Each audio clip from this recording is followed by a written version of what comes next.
Hello and welcome to Monmouth In Focus, a program about the services and functions of Monmouth County government. I'm Cynthia Scott.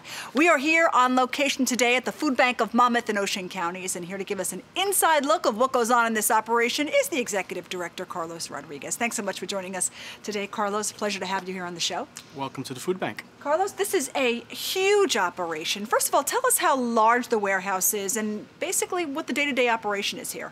Sure, so we have about 40,000 square feet of space that is dedicated to packing, sorting, and distributing food, as well as housing some of our other program initiatives. And that includes a freezer and a cooler where we store our perishable items. How many people do you have on staff, and then how many people volunteer? Well, we have about 35 full-time staff, and then we have hundreds of volunteers dedicating thousands of hours of work to making sure that all of our neighbors don't go to bed hungry each night. Absolutely. Without those volunteers, this operation probably couldn't even exist, correct? That's absolutely correct. Carlos, 1 year ago, there was a food drive in Monmouth County, the first food drive that Monmouth County government held. A large majority of the items came right here to the food bank. Let's talk a little bit about that effort, because another one's coming up.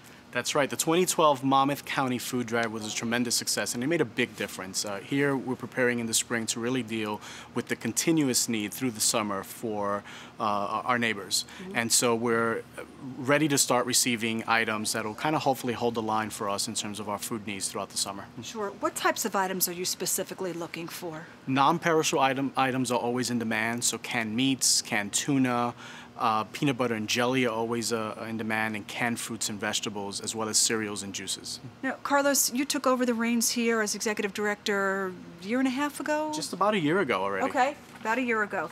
How have you seen things change? I mean, you were here about 6 months when Superstorm Sandy hit. Compare your first 6 months to your last 6 months. Well, it's interesting because it's a storm within a storm that we're dealing with. So first, there was the economic crisis that increased the need here in Monmouth alone by about 71%. We're serving about 85,000 residents of Monmouth County, and in total, about 1 in 10 of residents in Monmouth and Ocean.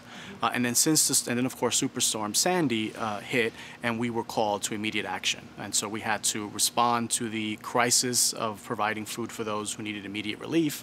And then of course we continued to prepare for the long recovery ahead of us. During the storm, you actually said you provided hot meals, which you don't normally do on a daily basis, but I guess in times of need, the food bank can do that as well, correct? Yeah, we were very fortunate. We had a generator that went live just days before the storm, and so we were here just as the winds settled, and we were providing hot meals for some of the shelters for the first few days, and we continued on to folks that were in temporary housing.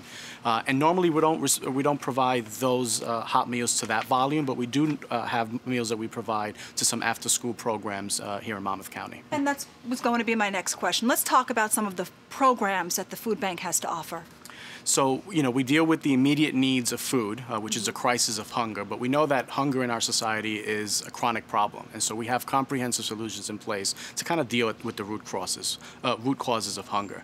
Sure. What do we mean by that? We have a culinary training program that actually has 8 students about 3 or 4 times a year and provides them with 12 weeks of culinary training in the culinary arts, and providing them with Serve Safe certification. And then we help them with job placement so they can go out and have a second chance at life, or second career, or second opportunity to succeed.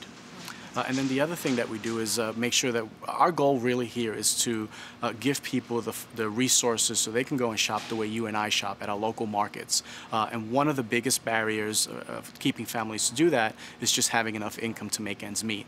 So we work with the local county officials and do what we call food stamp application assistance, or SNAP application assistance, in about 22 sites throughout Monmouth County.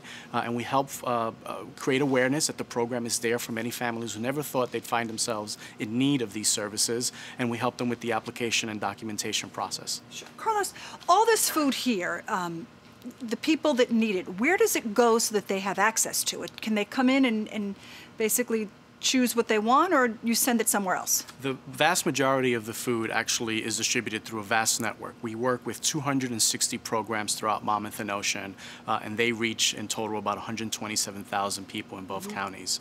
And it's our partners, emergency food programs in in churches and other not-for-profits. These charities really are on the front lines, and they are our partners on the front lines. So you would find the food with people who you partner with, churches, charities, soup kitchens, things like that, correct? Absolutely. And that's where the people go and get the food. Absolutely. We also do a mobile pantry distribution. So in areas where we don't have a partnership or a partner doesn't exist, we go out into that community with our mobile pantry.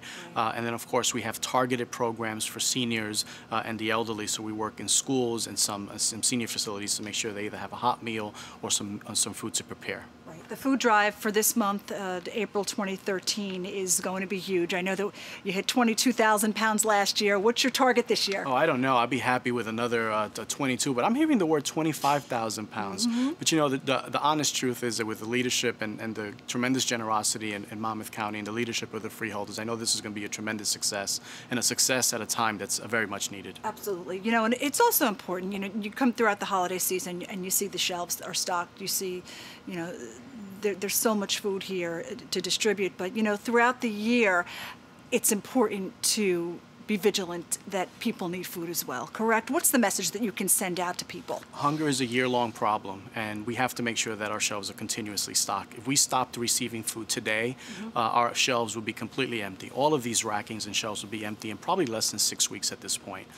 The need is just that high in our community, and there are many more neighbors now than before that are relying on our programs. All right, Carlos, thanks so much for joining us today. Best of luck with this operation. Best of luck with the 2013 food drive as well. Thank you, Cynthia. And for more information about the 2013 food drive, you can log on to www.visitmonmouth.com. I'm Cynthia Scott. Have a great day, everyone.